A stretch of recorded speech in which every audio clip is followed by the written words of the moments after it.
Hey, what's up? This is Joe. I'm the drummer and part vocalist for the band Ivy Gardens. What kind of inspired and motivated us to start a band and create music together was simply just growing up in a small town. There's not much to do unless you play hockey. When you find someone kind of like-minded like yourself, you're gravitated towards that. And we were all very much interested in music and rock music, metal music, and so we kind of connected and bonded on that and decided to start a band and start making our own music, make something of it. What kind of continues is our experiences together and kind of the motivation of, what's next? What's the next thing that we can develop, and what's the next project we can work on? It's constantly keeping things interesting and trying to change things up. The band name Ivy Gardens comes from a street name in our small town. That was the street where we learned how to be a band together. We learned to write, record, book shows, the whole process of being a band and what it is to be a band. We kind of learned in that area, so it kind of felt like a fitting name. Our upcoming album, Goon, an album made up of songs that we've written over the past year or two. A lot of music which we've tested out live numerous times just to make sure it felt right. We've been doing a lot of new things, a lot of working on music videos on our own.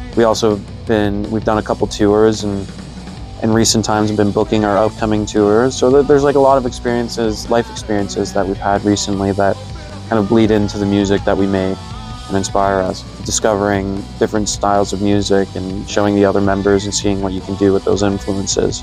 The story behind the album cover for our upcoming album, Goon, is you see the image, I'll put it here. It's a squish centipede and edited by Sebastian, our keyboardist. The image was taken from our studio door. Tragically, a centipede was squished between the door and the door frame. And I noticed this and left it there for a couple days until Sebastian could come over, because I knew he'd be interested in getting a photo of it. And he took a photo of it, and I'd say maybe 2 or 3 days he came back to Andrew and I and had the edited photo. And at the time we weren't even recording the album, and we just thought to ourselves, like, okay, the next project we work on, that'll be the cover for it because it looks really cool.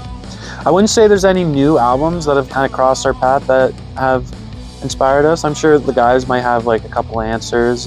A lot of our music is inspired by, early 2000s, 90s music. A lot of the doom and sludge music from, in the South in the US. Our local music scene is here in Hamilton, Ontario, and the music scene's getting stronger and it's growing. There was kind of a period of time during and after COVID where a lot of bands disbanded, a lot of venues closed down, a lot of DIY venues closed down, but it seems like there's some more popping up, there's more bands. Seems like a lot of bills are, a lot of bands working together. And it's slowly starting to feel more like a community again. Future plans for the band, obviously our upcoming album Goon is releasing April 19th. And then after that, we're hitting the road. We're going on tour for the month of May. I think we have 19 shows booked, going through Ontario, Quebec, and then the east coast of Canada, and then back. And then after that, we have a few festival dates throughout the summer. We're going to be doing some one-off shows with friends of ours. And then in October, we're thinking of maybe going on the road again, doing another small tour. I'd say metal rules because of the variety that you can get from it. There's tons of different subgenres within metal that can be attractive to pretty much anyone. So thanks for listening. Listen to our new album Goon by Ivy Gardens.